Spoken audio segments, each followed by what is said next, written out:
Bismillahirrahmanirrahim. Assalamualaikum warahmatullahi wabarakatuh.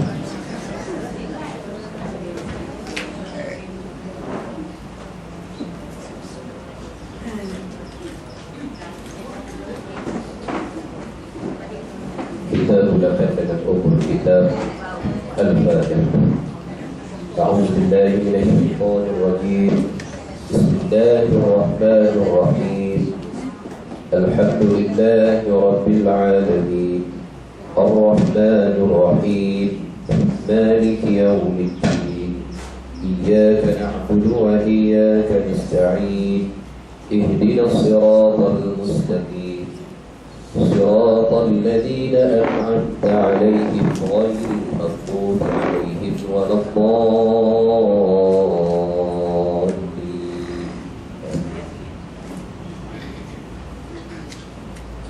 الحمد لله رب العالمين والصلاة والسلام على أشرف الأنبياء والمرسلين سيدنا محمد وعلى آله وأصحابه أجمعين. سبحانك لا علم لنا إلا ما علمتنا إنك أنت العليم الحكيم ولا حول ولا قوة إلا بالله العلي العظيم. أما بعد.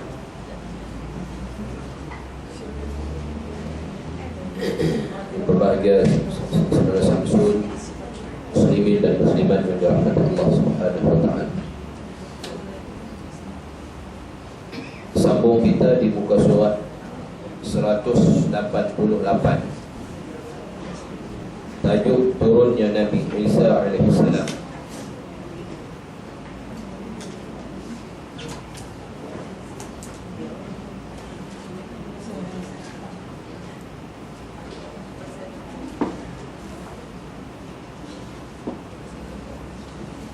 Ulama-ulama Islam telah bersepakat mengatakan bahawa Nabi Isa alaihi salam akan turun pada akhir zaman. Waktu hampir-hampir kiamat, di saat lahirnya Dajjal, kerana berdasarkan dalil daripada sunnah. Mikrofon tadi tak ni.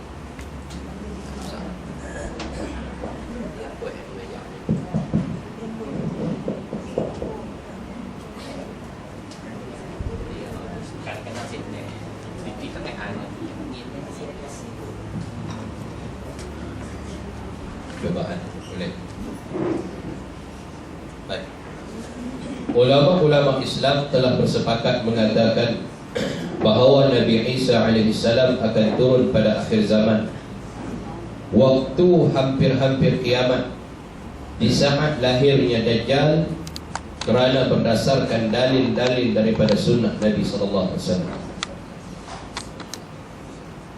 Berkaitan dengan persoalan ataupun isu turunnya Nabi Isa alaihi salam selepas kematian Dajjal yang dibunuh dan dimusnahkan oleh Nabi Isa alaihi salam, ulama-ulama majoritinya bersepakat menyebut dan menyatakan, mengambil daripada hadis Nabi SAW, bahawasanya kebenaran Nabi Isa AS akan turun sampai ke dunia ini di akhir zaman adalah benar, betul. Bukan khayalan, bukan ilusi, bukan mimpi. Jadi turunnya Nabi Isa AS adalah realiti. Turunnya Nabi Isa AS akhir zaman akan terbukti kebenarannya, sebab Nabi SAW sebut dalam hadis,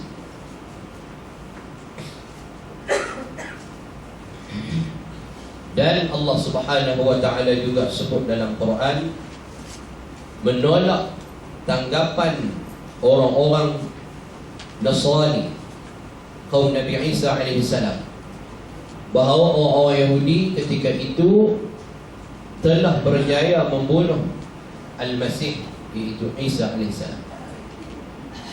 Maknanya Nabi Isa tidak mati, hanya pada anggapan mereka bahwasanya Isa itu mati dibunuh, tetapi Allah Subhanahu wa taala angkat Nabi Isa alaihi salam naik ke langit, dan Allah taala simpan Nabi Isa alaihi salam untuk turun semula kali kedua untuk membawa dan menyambung syariat Nabi Muhammad sallallahu alaihi wasallam.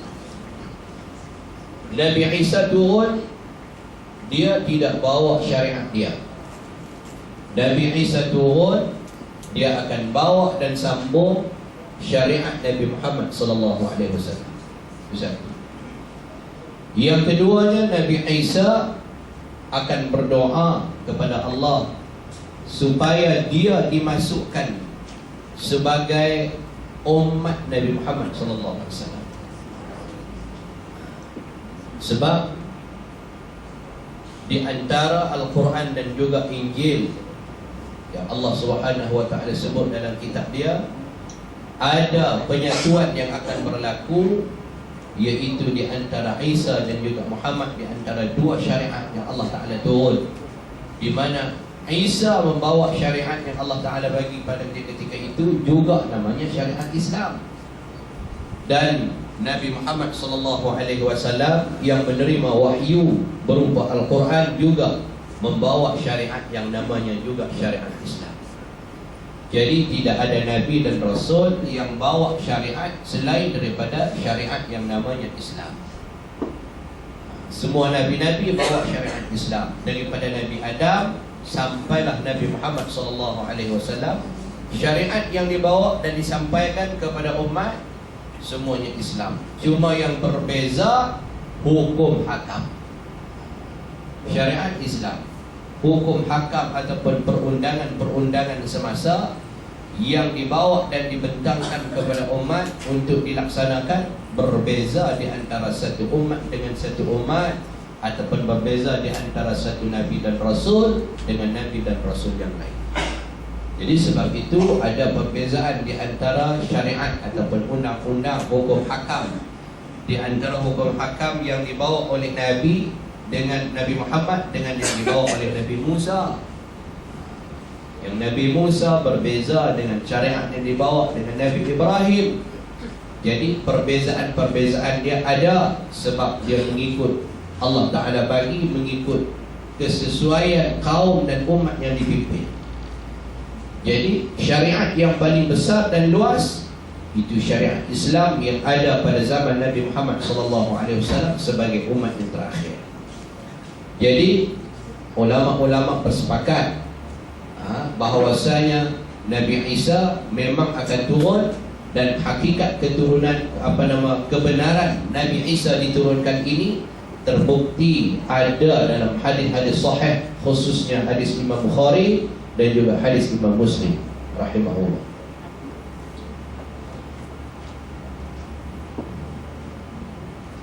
Dan Nabi Isa alaihi salam dia turun Nabi Isa alaihi salam ini dalam kitab kita di PDI. Saya bawa bahan daripada kitab lain.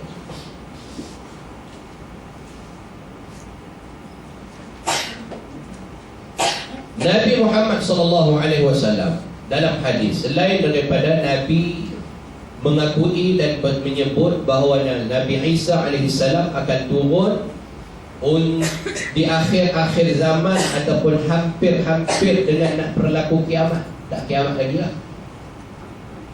dia turun dan dia akan laksanakan tugas terakhir. Ada beberapa benda sampailah dia wafat. Jadi ada hadis yang disebutkan oleh Imam Bukhari dan Imam Muslim, di mana Nabi Isa alaihissalam ini turun daripada langit bersama dengan dua malaikat. Dia turun, tangan dia duduk atas sayap malaikat, turun daripada langit, turun. Dan Nabi Isa alaihissalam turun di tempat yang namanya Damsyik. Dia turun di Damsyik. Jangan berpekat pi naik berterbang minta pemestautinan di Damsyik pula. Jadi tak payahlah duk pergi jadi warga negara Damsyik. Damsyik ni mana? Negara mana Damsyik? Syria. Syria kat tengah duk bergolak lah. Dia akan, Nabi Isa AS akan turun di situ, di Damsyik.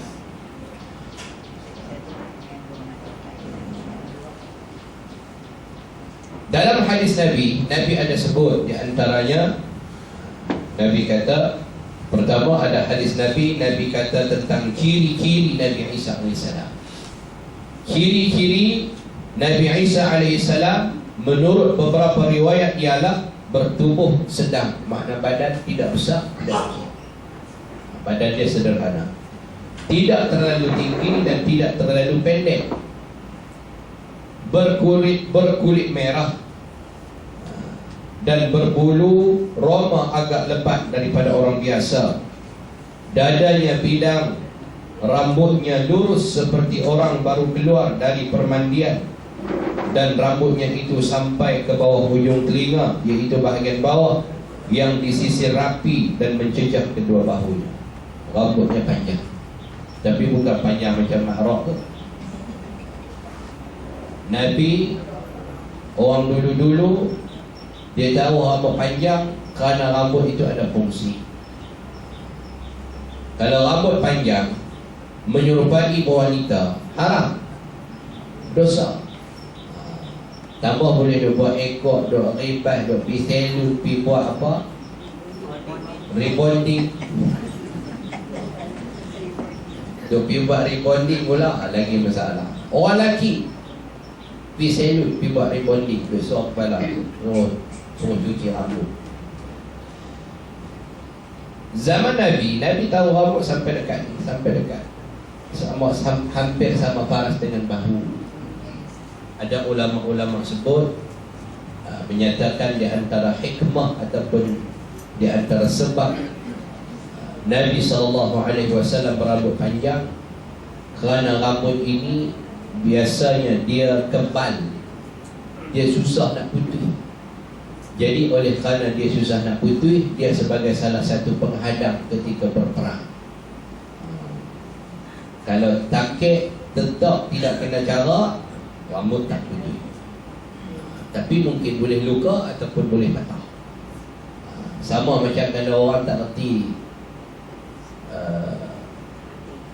bukan kerati, tetap kucing tu bulu dia pendek, lembu. Kalau tetap tak kena gaya, tak kena, orang kata tak kena sagi dia, tak masuk ke kulit, tapi dia sakit lah, lebam lah, tapi tak luka.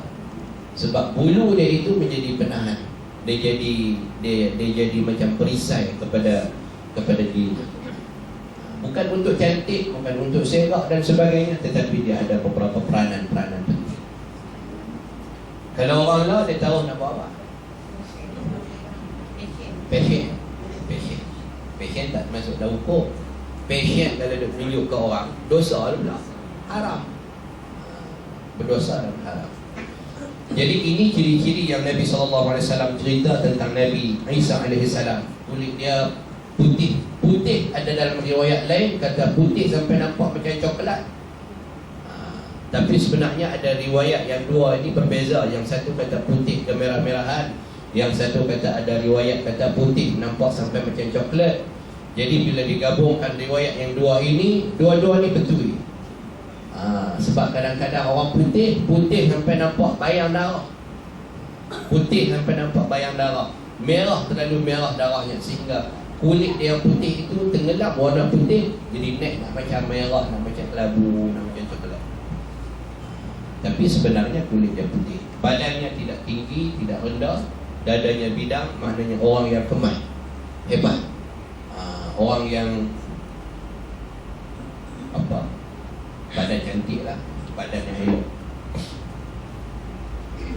Hadis-hadis yang menerangkan ciri Nabi Isa AS antaranya ialah seperti yang diriwayatkan daripada Abu Hurairah radhiyallahu anhu. Ia berkata, Rasulullah SAW bersabda, pada malam ketika aku diisrakan, aku telah bertemu Musa.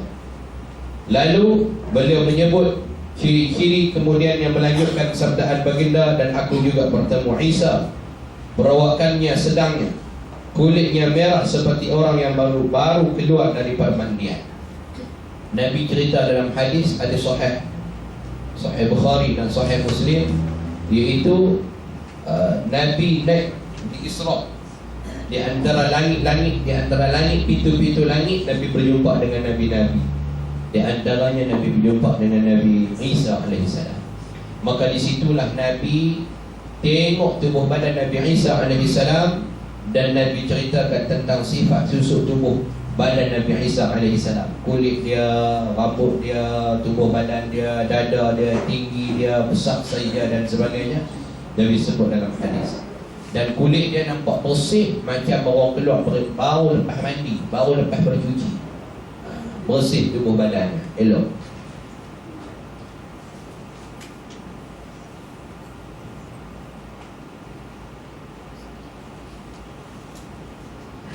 Ada juga hadis Nabi SAW diriwayat daripada Abdullah bin Umar bahawa Rasulullah SAW bersabda, pada suatu malam aku bermimpi berada di sisi Kaabah.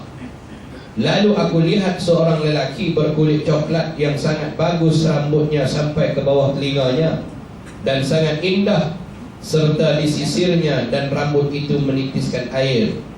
Dia bersandar pada dua orang lelaki atau pada pundak dua orang lelaki, dan dia melakukan tawaf di Baitullah. Lalu aku bertanya, siapakah ini? Kemudian dijawabnya, ini adalah Al-Masih Ibnu Maryam. Hadis Sahih Bukhari dan Sahih Muslim dalam bab Zikril Masih Ibnu Maryam alaihissalam, jilid kedua. Ada hadis ni, hadis Abdullah bin Umar. Nabi cerita, Nabi mimpi, dalam mimpi dia Nabi duduk dekat Kaabah, dan Nabi nampak ada satu orang yang dipimpin oleh dua orang. Dipimpin oleh dua orang, seorang duduk di tengah macam kena papak. Lebih kurang macam tu. Dipimpin oleh dua orang melakukan tawaf di Baitullah. Bila Nabi SAW tanya siapa yang dipimpin itu, maka dijawab kepada Nabi SAW, itulah yang disebut sebagai Al-Masih Ibnu Maryam. Itu dalam mimpi Nabi. Dan mimpi Nabi-Nabi adalah hujjah. Mimpi Nabi-Nabi adalah benar. Mimpi Nabi-Nabi ru'yah salihah, mimpi yang betul, ru'yah salihah. Jadi kalau nak mimpi berjumpa Nabi, baca doa. Tahu tak? Doa nak jumpa Nabi dapat dah kot. Tentu dah baca ke tak? Kan tak ada nak baca. Takut tak ada nak baca. Mai mengaji kitab pun nak baca doa mimpi jumpa Nabi. Nabi suruh mengaji, tak suruh mimpi dia, pasal mengaji. Allahumma arini wajhika Nabi SAW fil manami. Bagilah aku berjumpa, boleh tengok muka Nabi SAW dalam mimpi. Doa mimpi jumpa Nabi ni banyak ulama-ulama. Ada salawat-salawat yang diamalkan oleh ulama-ulama, oleh ahli sufi untuk berjumpa dengan Nabi SAW. Ramai orang nak berjumpa, tapi bukan senang untuk berjumpa. Ramai orang, semua orang umat nak berjumpa Nabi, tapi Nabi nak berjumpa dengan umatnya susah. Kerana ada halangan-halangan amalan kita. Kita sendiri yang meletakkan halangan tu. Blok-blok itu kita sendiri yang letak, sehingga kita susah nak sampai dekat Nabi. Antara halangan-halangannya boleh disebut, semua halangan itu adalah halangan-halangan maksiat, halangan tidak takwa, halangan kurang dan rendahnya iman kita kepada Allah, menyebabkan kita susah nak sampai kepada Nabi. Tapi tidak mustahil, boleh buang semua benda itu, cuma susah. Nak buang boleh, tapi susah. Terus semayang pun asap mungkin 6.30 nak jumpa Nabi macam mana?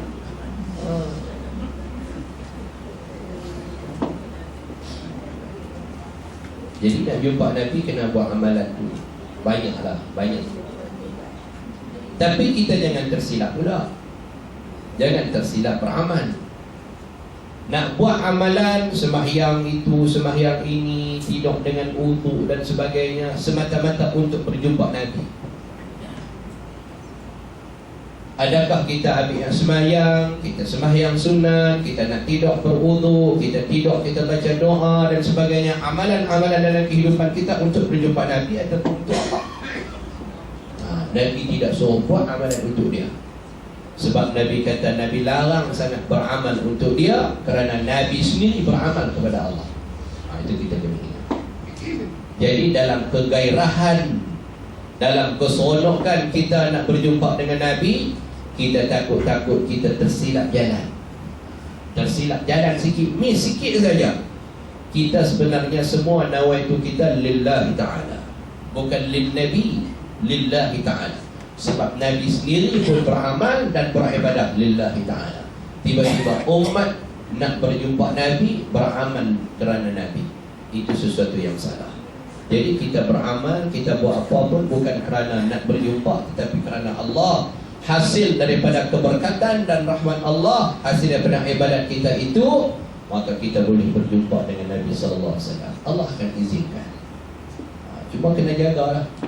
Titik amalan kita itu jangan tersimpang, jangan terpesong, kerana dia mungkin boleh menyebabkan kepada berlakunya syirik, kerana kita sudah niat kepada lain daripada Allah Subhanahu Wa Taala. Nabi larang, Nabi tak bagi.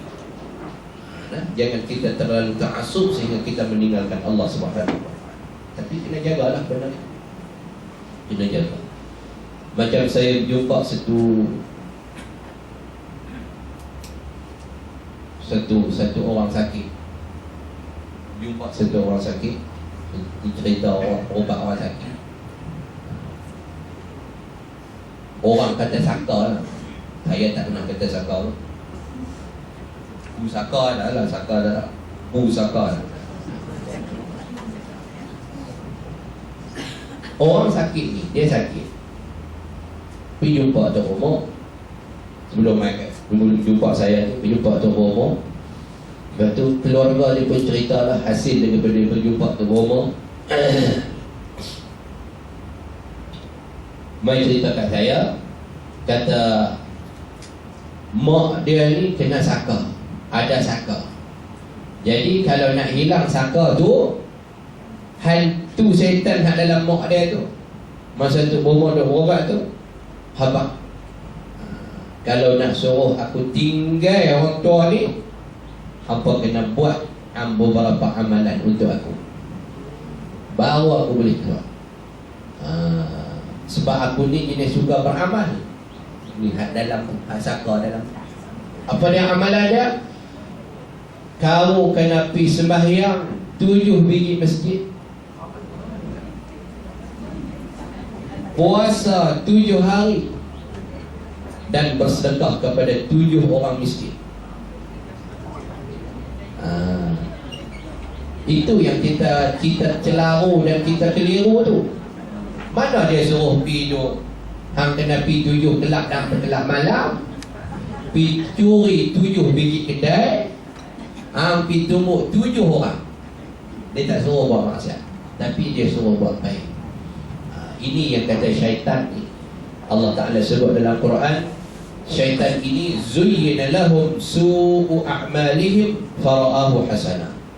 Kerja syaitan, dia buat satu benda-benda yang jahat, tapi dia tutup hak jahat tu dengan amalan kebaikan. Dalam tu jahat, tapi luar dia tu dia selimut dengan kebaikan. Kita nampak hak luar tu lah. Luar tu amoy bagusnya, sembahyang 7 biji masjid, siapa kata maksiat? Amoy bagusnya puasa 7 hari, sedekah 7 orang fakir miskin. Buat hak tu aku belum. Buat hak tu aku belum. Tapi kawan ni dia tak ada nak buat lagi. Dan macam mana tu pun rezeki dia tu. Jumpa dengan saya pun kata, dengar dia apa. Saya kata, dia tanya buat lagi. Dia kata tak ada buat lagi Ustaz. Tapi duk kira nak buat. Duk kira nak buat. Bagus Ustaz noh, dia kata. Dia bagus Ustaz. Dia kata dia suruh kita buat ibadah. Dia ajak saya. Dia kata mak saya ni, Tok Bomo tu kata dia ni saka wali pun tu tahu. Tak tahu lah. Kata jenis mayat ni wali belaka. Dia ingat wali main duk kacau orang gitu. Wali tak ada kerja, nak main duk dalam kepala orang. Alam roh, tak baca kitab tentang roh malakut, tentang cerita roh lepas mati Allah Ta'ala tarik bawa pergi duduk kat mana. Orang tak baca cerita kitab-kitab macam tu. Tu yang duk jadi khurafat dan syirik. Cuba kita dengar ustaz baca, tok guru baca kitab-kitab macam Syekh karangan Syekh Abdullah Daud Fatani kan, cerita Kashful Ghummah. Ada saya baca kitab di masjid datang Tok Mahat. Cerita alam roh ni pitang mana. Lepas tarik mati, roh ni Allah bawa pitang mana. Apa dia buat? Jumpa macam mana? Dia duduk macam mana? Keadaan dia bagaimana? Dan sebagainya. Roh orang mukmin, roh orang asi, macam mana cerita. Nabi sebut semua benda tu. Tapi pasal kita tak mengaji benda tu, syaitan pun tahu kita tak mengaji, dia pun bawa. Ni roh wali Syekh Jalaluddin As-Suyuti. Boleh cakap Melayu lah. Hak sakal ni cakap siap. Kongkrang. Tuk wali tu semua wali Arab belakang. Tapi boleh cakap Melayu. Bila dia masuk kelas bahasa Melayu, betul tak? Itu yang heran. Jadi kita tertipu. Kita kena bohong dengan dia. Bohong mentah-mentah dengan syaitan. Sebab kita tidak ada ilmu. Jadi ilmu tu dia senjata. Jadi dia duk kira nak buat lah. Dia kata, bagus ustaz, saya duk kira nak buat, duk cari 7 biji masjid, duk kira nak puasa, duk kira hari nak pergi mak saya lega.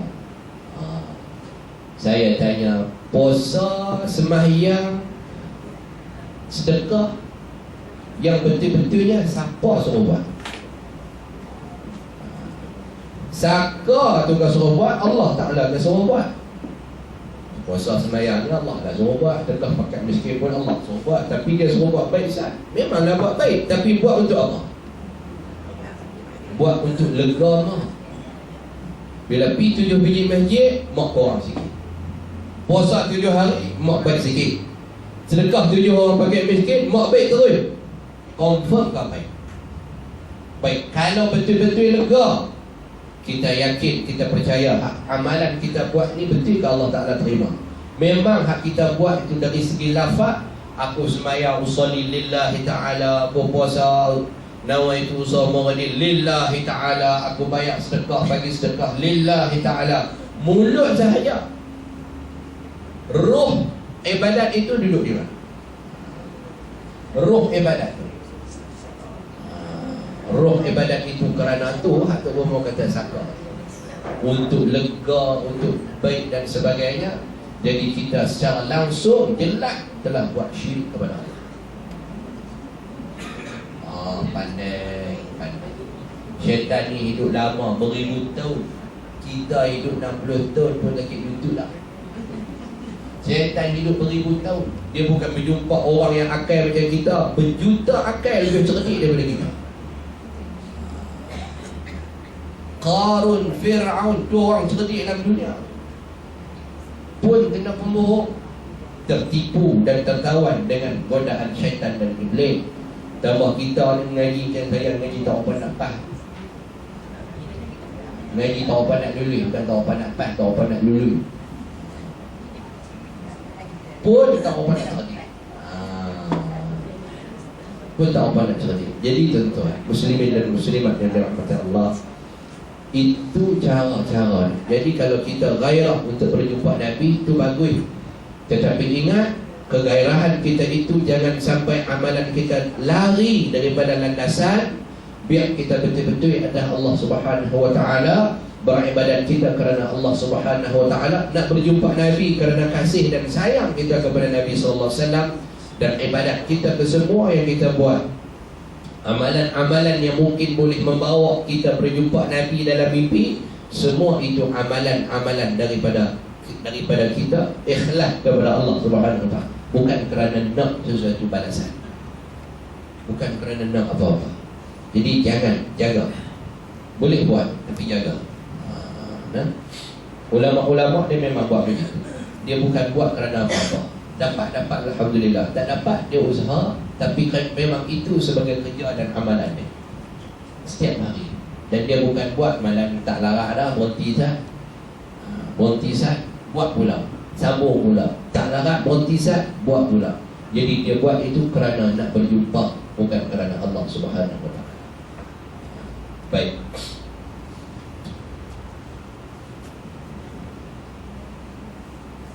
Setelah Dajjal muncul, ini tak ada dalam kitab tu. Saya baca dalam kitab saya. Pasal dalam kitab kita ni dia cerita pendek sikit. Setelah Dajjal muncul dan melakukan kerosakan di muka bumi, Allah mengutus Isa alaihissalam untuk turun ke bumi, dan tempat turunnya di Menara Putih di timur Damsyik, iaitu Syria. Dajjal turun, kita dah baca dah kisah Dajjal turun hari itu. Sampai dia buat bermacam-macam fitnah, sampai orang yang tak ada ilmu, yang tak ada iman akan ikut dengan apa sahaja dakwaan daripada Dajjal.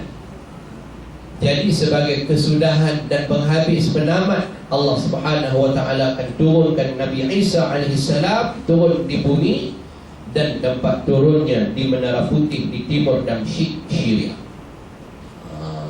Di Syria. Jangan dok pi ubah kerakyatan. Tak payah. Tak payah. Beliau mengenakan dua pakaian yang dicelup dengan waras dan za'faran. Pakaian yang dicelup dengan wangian. Dan beliau meletakkan kedua tapak tangannya di sayap dua orang malaikat. Diturun daripada langit dalam keadaan tangan dia letak atas sayap sebelah kanan, letak atas sayap sebelah kiri. Malaikat turun bawa dia, turun sampai di dekat dengan Menara Putih di Damsyik, di Syria itu. Beliau menundukkan kepalanya, lalu menurunlah rambutnya, dan bila diangkat kepalanya kelihatan landai seperti mutiara. Rambut ini Nabi kata kalau dia tunduk, turun serbu macam tu, lurus macam iklan Rejoice. Dan abang saya tak tahu lah, kira turun cantik tu kira macam tu lah. Tapi bukan rambut tu. Contoh contoh turun bak manis terurai, turun rambut turun elok. Kalau dia angkat rambut dia tegak balik, lurus balik, nampak landai elok sama je. Rambut tak ada kosok macam kita ni. Rambut kita ni sekat sana, simpang sana, pecah tadi, biji tadi. Ni rambut yang elok. Ni Nabi sebut. Dan tidak ada orang kafir yang mencium nafasnya kecuali akan mati, dan nafasnya itu berbau sejauh pandangan mata. Dia bernafas, nafas dia macam kita, bukan nafas macam orang penat tu. Nafas kita biasa, bulu roma pun tak bergerak pun.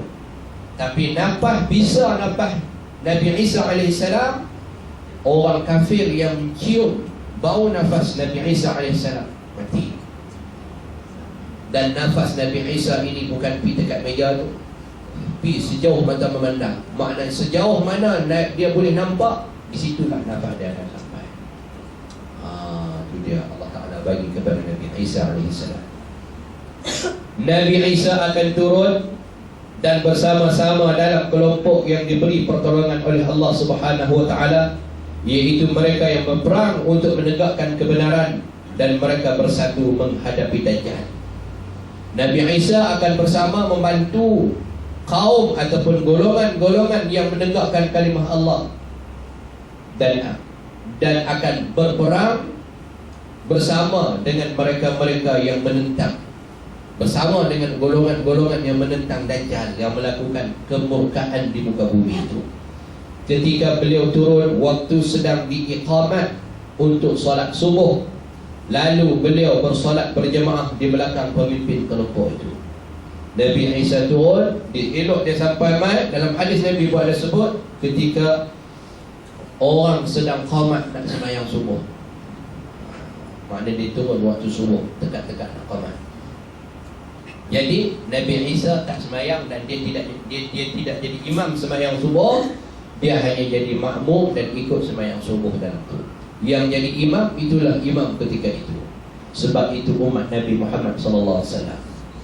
Ibnu Katsir berkata, inilah yang masyhur mengenai tempat turunnya Isa iaitu di Menara Putih bahagian timur Damsyik. Dalam hadis Nabi memang Nabi sebut itu. Dan dalam beberapa kitab yang dibaca, beliau turun di Menara Putih di sebelah timur Masjid Jami' Damsyik. Dan ini rupanya pendapat yang lebih terpelihara. Menara Putih itu dekat Masjid Jami' Damsyik.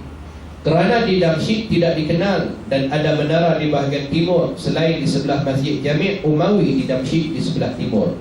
Inilah pendapat dan pandangan yang lebih sesuai, kerana beliau turun ketika sedang dibacakan iqamat untuk salat subuh. Lalu imam kaum muslimin berkata kepada beliau, "Wahai ruh Allah, majulah untuk mengimami salat." Kemudian Isa alaihissalam menjawab, "Anda sahaja yang maju menjadi imam, kerana iqamat tadi dibacakan untuk anda semua." Dan dalam riwayat yang lain dikatakan bahawa Isa alaihissalam berkata, "Sebahagian anda merupakan amir ataupun pemimpin bagi sebahagian yang lain sebagai penghormatan daripada Allah untuk umat ini." Hadis sahih dalam Sahih Muslim dalam kitab Al-Iman bab bayanun nuzuli Isa ibnu Maryam hakimain bi syari'atain nabiyina Muhammadin sallallahu alaihi wasallam. Itu hadis Nabi sallallahu alaihi wasallam. Nabi Isa turun waktu subuh dan dia turun orang sedang qamat subuh. Jadi maknanya dia turun itu, menara itu dekat dengan masjid. Menara itu dekat dengan masjid. Ulama-ulama tak sebut secara spesifik menara masjid ke menara apa, tapi yang pastinya ada menara. Dan Ibnu Katsir menyebutkan bahawa pada zamannya, zaman Ibnu Katsir ini tahun 741 Hijrah, kaum muslimin mengubah suai bangunan menara dengan batu putih yang dibiayainya diambil dari harta kaum Nasara yang telah membakar menara yang berada di daerah mereka. Hal ini barangkali merupakan petunjuk kenabian yang jelas, di mana Allah mentakdirkan pembangunan menara ini dengan harta kaum Nasara agar Isa ibnu Maryam turun di sana untuk membunuh babi, menghancurkan salib dan tidak menerima jizyah daripada mereka. Mana-mana orang Nasara yang mahu dengan rela hati memeluk Islam dilayan dengan baik, dan yang tidak mahu memeluk Islam dibunuh. Demikian juga dengan orang kafir yang lain.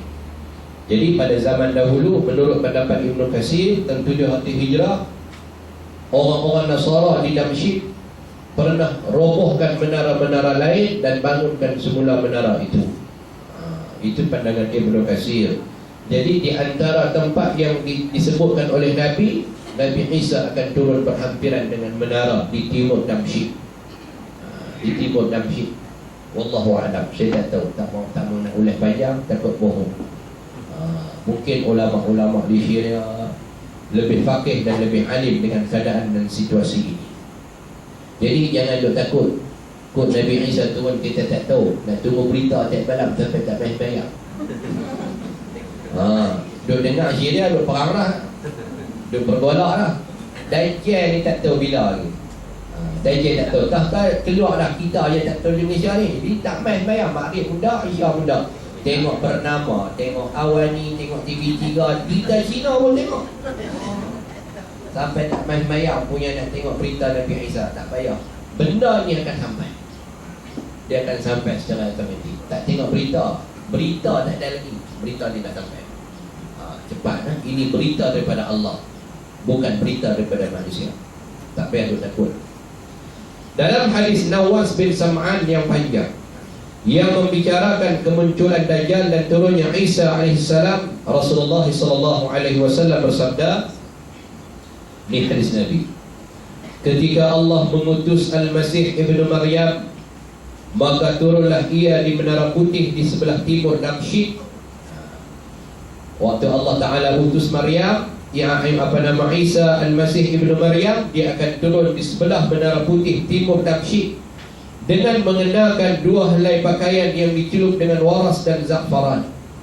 Pakaian yang ada celupan wangian. Dan kedua tapak tangannya diletakkan di atas sayap dua malaikat. Dia turun dengan kenderaan, dikenderai, dia naik, dia turun bersama dengan dua malaikat. Tangan dia duduk atas sayap malaikat. Bila ia menundukkan kepalanya, ini hadis Nabi kata, bila ia menundukkan kepalanya, kelihatan menurunlah rambutnya. Kalau dia tunduk, rambutnya semua turun berjutai. Nampak elok aja sifat rambutnya.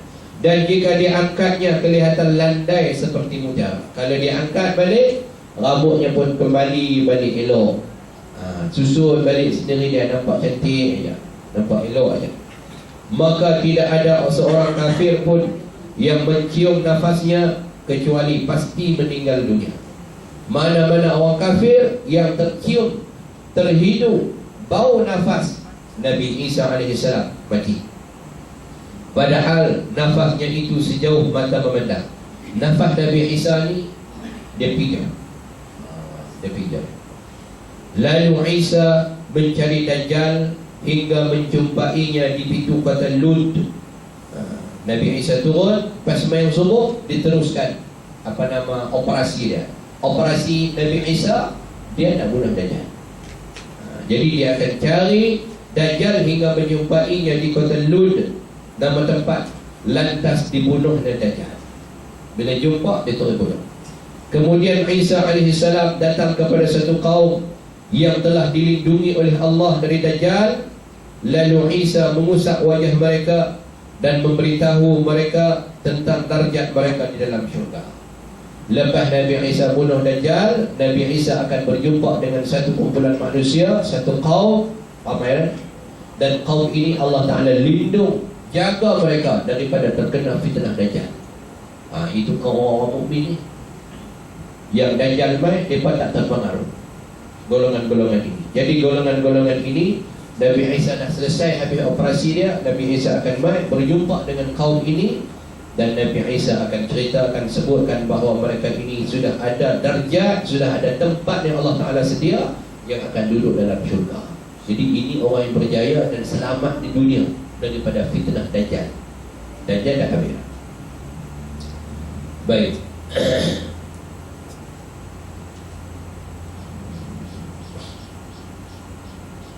Kalau nak tengok cerita Dajjal, Allah Ta'ala cerita serba sikit, boleh tengok dalam surah Az-Zukhruf. Balik tengok, buka surah Az-Zukhruf ayat 57 sampai ayat 61. Surah Az-Zukhruf ayat 57 sampai ayat 61. Ada serba sikit cerita Nabi Isa AS. Nabi Isa turun daripada langit, dan Allah Ta'ala cerita tentang beberapa mukjizat ataupun kelebihan-kelebihan Nabi Isa AS.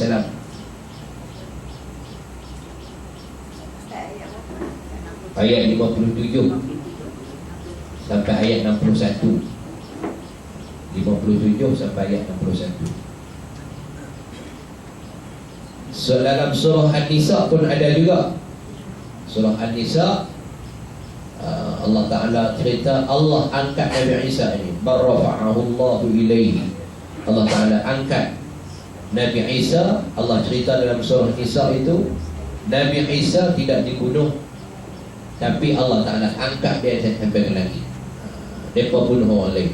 Ayat 157 sampai 159 surah An-Nisa. 157 hingga 159 surah An-Nisa. Itu 2-3 ayat. Banyak lagi lah ayat-ayat yang lain tu. Tapi ini ayat yang agak panjang sikit, yang agak detail cerita dalam Quran tentang Nabi Isa AS.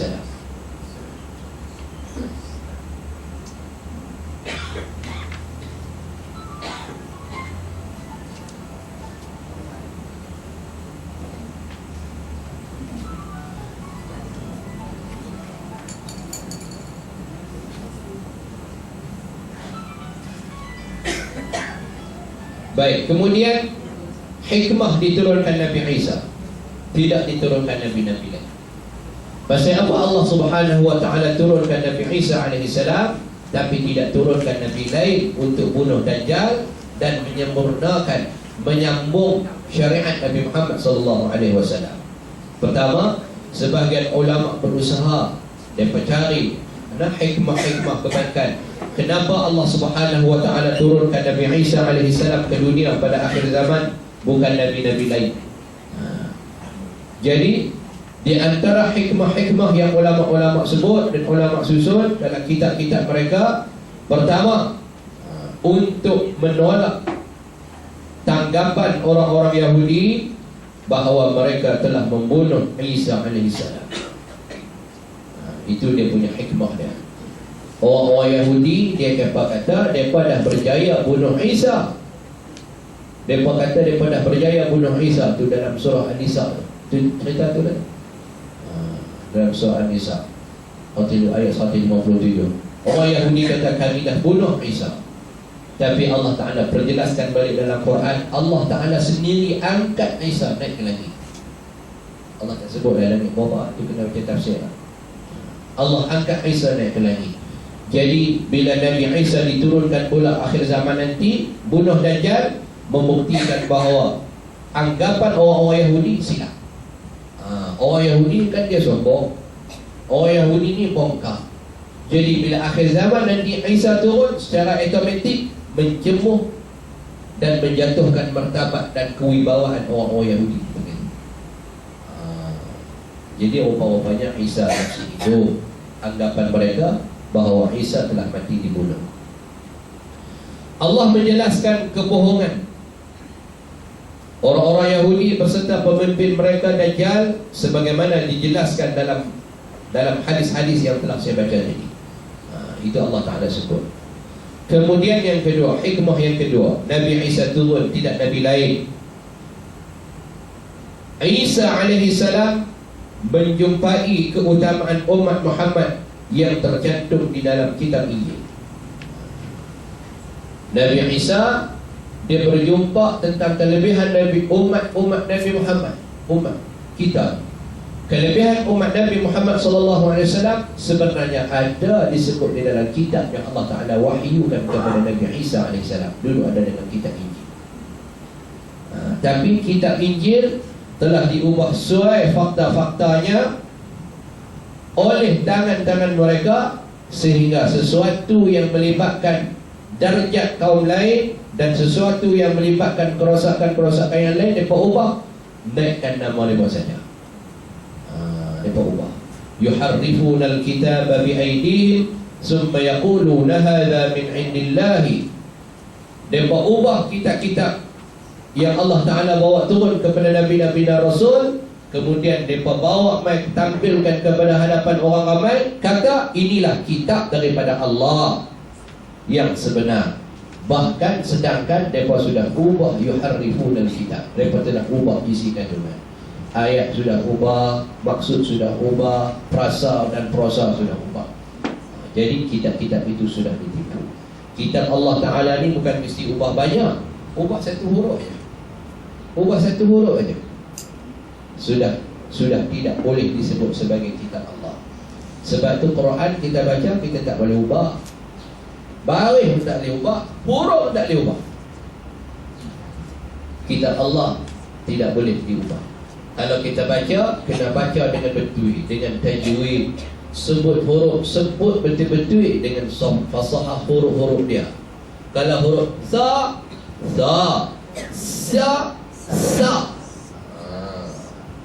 kena sebut betul-betul. Qa bunyi qa, ka bunyi ka, a dengan a tak sama. Jangan hentam buku sopa. A bu a bu a. Pasal kita tak belajar hukum Quran. Jadi di antara Nabi dan Allah Subhanahu Wa Taala suruh jaga Quran ini, dia ada keutamaannya sebab yang menjaga, inna nahnu nazzalna 'alaika dzikra wa inna lahu lahafizun. Kami yang bawa turun peringatan ini, kami yang akan jaga. Kalau kita baca Quran sampai menyebabkan bunyi Quran itu berubah, baris dia berubah, hurufnya daripada ada kita tak ada. Sebab tu mat kena jaga. Mat jaiz ke, mat badal ke, mat iwak ke, mat harif disukun ke, mat tamkin ke, apa. Mat itu maknanya dia ada huruf. Dia ada huruf. Kalau waw mungkin satu waw, kalau dua mungkin dua waw. Jadi dia kena ada beberapa panjang kalimah itu, dia ada kena ada qadar harakat. itu menandakan bahawasanya ada huruf-huruf Quran di dalam tu. Kita buat panjang ikut suka. Bahasa rajin 6 harkat, bahasa segan 2 harkat, bahasa tak rajin harkat pun tak ada. Berdosa kita. Berdosa. Jadi Quran kita kena belajar. Jangan duk mengaji fiqh saja, jangan duk mengaji akidah saja, jangan mengaji hadis saja, jangan mengaji Quran saja. Tiba-tiba Quran mengaji Quran hakiki. Tajwid, hukum tajwid, izhar la, iqlaq la, ikhfa' ka, hukum mati ka, hukum nun mati ka, hukum basmalah, hukum isti'azah, waqaf, tidak kita biak-pirah. Aku tak minat tu. Tambah kena baca ulang lagi lah tak.